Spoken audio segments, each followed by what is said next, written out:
Louvado seja nosso Senhor Jesus Cristo, para sempre seja louvado. Seja bem-vindo mais uma vez ao canal Jesus é o Caminho. Este é o nosso quadro Liturgia da Palavra dominical, onde todo domingo refletimos sobre os textos propostos pela Igreja na Liturgia da Palavra. Estamos aí no segundo domingo do Advento, no ano B. Hoje nós iremos falar sobre um grande personagem do Advento. Como eu dizia semana passada, nós iremos falar hoje sobre João Batista, a grande voz, o grande grito ecoado no deserto. Meus amados irmãos, a primeira leitura de hoje é extraída do livro do profeta messiânico, o profeta Isaías. E essa primeira leitura é uma resposta ao evangelho que a igreja medita neste domingo. O evangelho extraído de São Marcos, capítulo 1, versículo do 1 ao 8. Talvez você já esteja percebendo que o evangelho mudou, né? A continuidade da leitura do evangelho muda.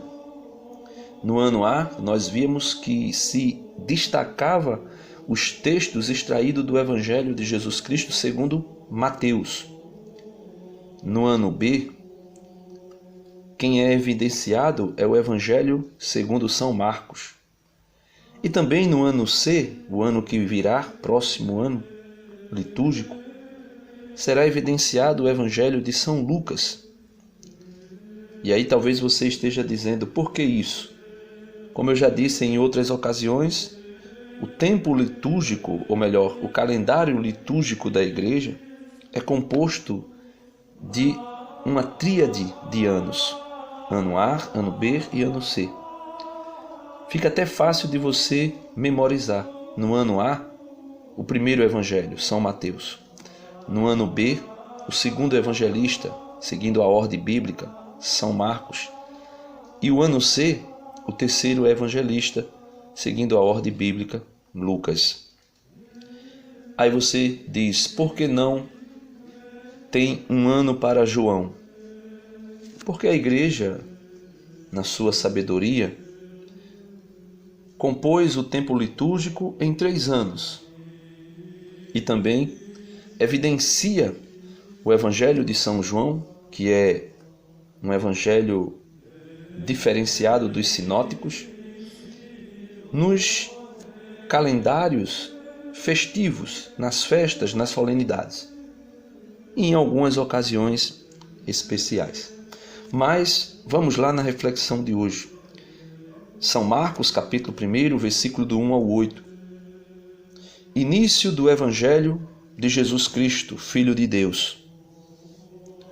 Está escrito no livro do profeta Isaías: Eis que veio meu mensageiro à tua frente, para preparar o teu caminho.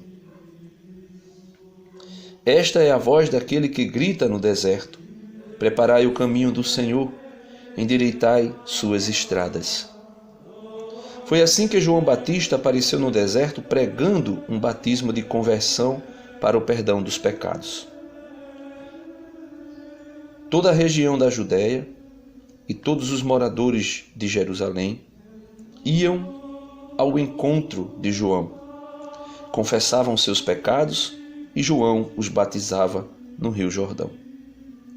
João se vestia com uma pele de camelo e comia gafanhotos e mel no campo. E pregava dizendo: depois de mim virá alguém mais forte do que eu. Eu nem sou digno de me abaixar para desamarrar suas sandálias. Eu vos batizo com água, mas ele vos batizará com o Espírito Santo e com fogo. Palavra da salvação. Glória a vós, Senhor. Meus amados irmãos, nós podemos ver aí que o Evangelho evidencia o precursor, né? Evidencia a figura de João Batista. Como eu dizia domingo passado, se ouvirá muito livros, ou melhor, leituras do livro do profeta Isaías. Mas também se evidenciará muito, durante as 4 semanas da liturgia do Advento, o personagem João Batista. E o Evangelho de hoje destaca a função pré-messiânica deste profeta, o último dos profetas do Antigo Testamento. Aí você pode dizer, como, Denis, o último profeta do Antigo Testamento, se nós estamos aí lendo os livros do Novo Testamento, como é o caso dos Evangelhos. Mas o Antigo Testamento, ele se dá até a morte de Jesus na cruz. Segundo alguns estudiosos, quando Jesus morre na cruz, ali se concretiza a antiga aliança e se realiza, se evidencia a nova aliança no sangue do Cordeiro imolado. Cordeiro esse que João Batista veio anunciar e preparar o caminho para ele. Nós vimos que João Batista era um homem austero, era um homem que vivia nos desertos da Judéia e que se alimentava de gafanhoto e mel. Nós vimos que João Batista, quando vai falar de Jesus, ele se coloca inferior a Jesus, porque ele conhece bem qual é a sua missão no projeto messiânico e ele também sabe qual é o lugar de Jesus nesse mesmo projeto. Tanto é que ele usa uma expressão que é bem conhecida no mundo judaico, principalmente na tradição do povo de Israel, que é a expressão "eu não sou digno de desatar as suas sandálias". E por que João Batista diz isso? Porque o costume de se abaixar para desatar as sandálias era quando uma pessoa que tinha o direito do resgate de uma viúva passava esse seu direito de resgate àquele que viria após ele. Por exemplo, aquela pergunta que os saduceus fizeram a respeito da mulher que teve 7 maridos, querendo pegar Jesus numa contradição a respeito da ressurreição. Mas o meu projeto aqui não é falar da ressurreição, mas falar do motivo pelo qual João diz: eu não sou digno de desatar as sandálias. Quando aquela pergunta foi feita a Jesus a respeito da mulher que teve 7 maridos, ali se cumpriu de maneira muito concreta e muito profunda a lei do resgate. Que lei do resgate? Uma mulher casava com um irmão e aquele irmão, ficando viúvo,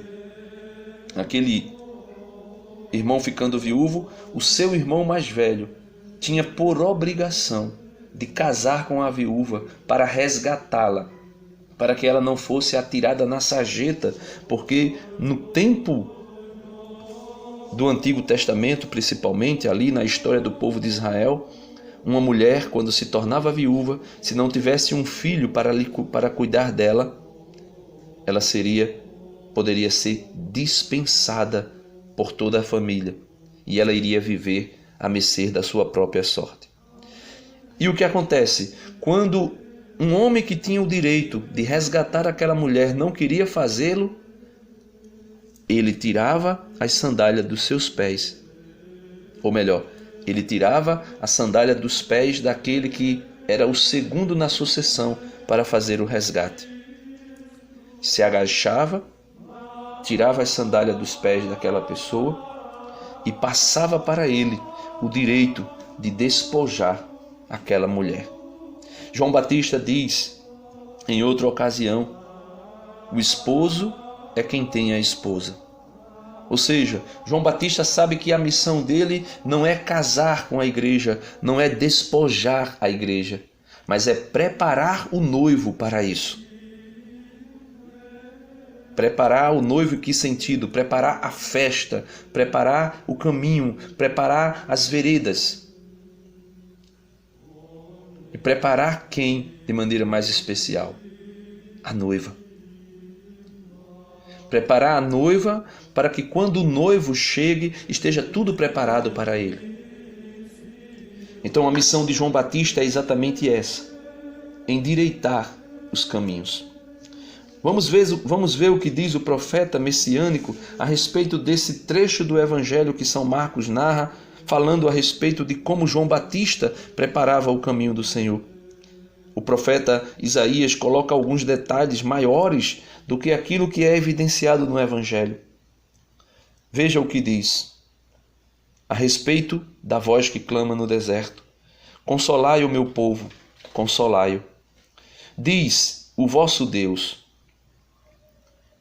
falai ao coração de Jerusalém e dizei em alta voz que sua servidão acabou e a expiação de suas culpas foi cumprida. Ela recebeu das mãos do seu Senhor o dobro por todos os seus pecados. Veja o que o Senhor diz para João Batista e o que João Batista deve dizer e deve fazer para preparar o povo. João Batista, quando pregava no deserto, dizendo ao povo que deveriam se converter, deveriam renunciar aos seus pecados, deveriam se arrepender e deveriam ser batizados, era isso que João Batista dizia: falai ao coração de Jerusalém e dizei em alta voz que sua servidão acabou e a expiação de suas culpas foi cumprida. Por que foi cumprida? Porque João aponta para Jerusalém: eis o Cordeiro de Deus que tira o pecado do mundo. Por que foi cumprida? Porque ela recebeu das mãos do seu Senhor o dobro por todos os seus pecados. Qual dobro, meus amados irmãos? A morte de Cristo na cruz. A morte de Jesus na cruz ultrapassa qualquer dívida que Jerusalém poderia ter. A escravidão, a servidão acabou. Que escravidão, que servidão! Não aquela escravidão que se dá aos imperadores, não aquela escravidão que se dá por meio dos reis, não aquela escravidão que se dá por meio dos inimigos de Jerusalém, mas a escravidão do pecado. E foi por isso que João gritava no deserto: convertei-vos, convertei-vos, porque o reino dos céus chegou para vós. O que é que ele falava? Grita uma voz, a voz de João: preparai no deserto o caminho do Senhor, aplanai na solidão a estrada de nosso Deus. Nivelem-se todos os vales, rebaixem-se todos os montes e colinas, endireite-se o que é torto, ou seja, aquele que tem a vida torta, endireite-se. E abaixe-se todos os montes, se abaixem todos os orgulhosos, todas as colinas, todas as mulheres orgulhosas. Endireite-se o que é torto, alisem-se as asperezas, ou seja, as grosserias, os pecados de estupidez, porque a glória do Senhor assim se manifestará. E ele diz: a glória do Senhor então se manifestará, e todos os homens verão juntamente o que a boca do Senhor falou. Meus amados irmãos, quando João começa a dizer, quando João começa a falar, endireitai os caminhos, quando João sobe a um alto monte para dizer, para gritar a boa nova a Sião, ele levanta a sua voz com força. Ele traz a boa notícia a Jerusalém. Ele ergue a voz gritando: não temas, não temas. Dizei à cidade de Judá: eis o vosso Deus. Ele gritou: eis o Cordeiro de Deus. E eis com ele sua conquista, vós que estavas oprimido pelo peso do pecado. Ele vos comprou, Ele vos resgatou, Ele vos conquistou com o seu próprio sangue.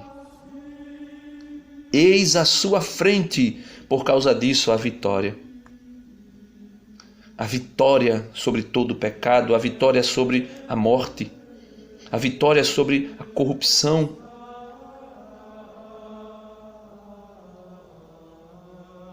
E lembre-se, Ele não somente veio pagar o preço, mas Ele veio também para ser como um pastor.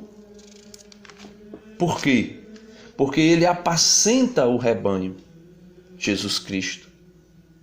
Ele reúne com a força dos braços os cordeiros e carrega-o ao colo. Ele mesmo tange as ovelhas mães.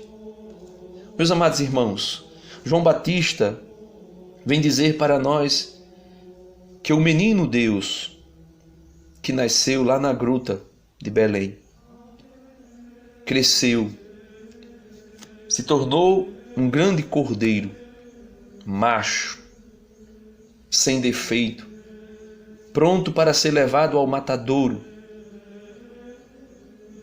para ali, como que uma ovelha tosquiada pelos tosquiadores, ser tosquiado, ter suas vestes arrancadas, como as ovelhas que têm sua pele, ou melhor, sua lã retirada.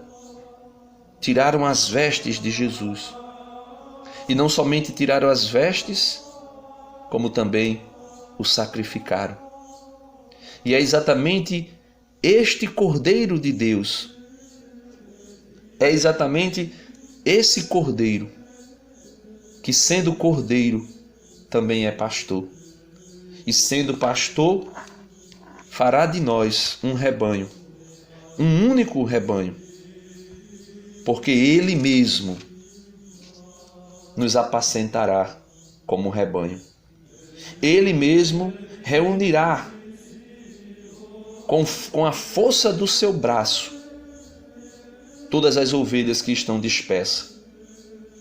E Ele mesmo colocará no colo os cordeiros que não conseguem caminhar sozinho.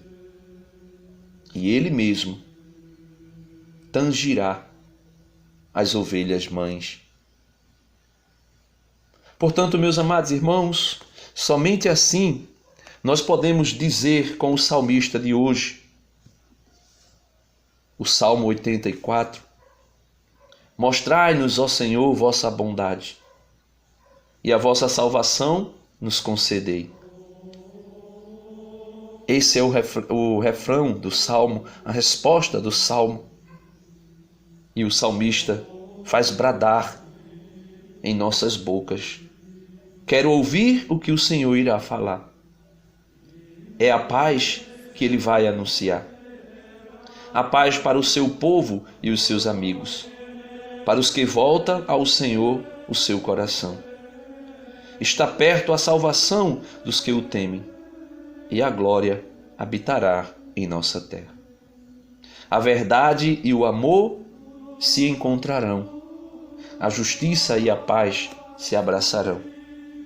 Da terra brotará a felicidade, e a justiça olhará dos altos céus. O Senhor nos dará tudo o que é bom. Veja que coisa linda. E a nossa terra nos dará suas colheitas. A justiça andará na sua frente, e a salvação há de seguir os seus passos. E é por isso que a segunda leitura de hoje, o pastor Pedro, que foi encarregado por Jesus para conduzir o seu rebanho, como está em João capítulo 21, ele diz para nós que nós não fiquemos atordoados, desorientados, porque o tempo está passando. Pois ele diz que uma coisa deve estar certa a nosso respeito e a respeito da vinda de Cristo. Vós não podeis desconhecer, caríssimos, Para o Senhor, um dia é como 1000 anos, e 1000 anos como um dia.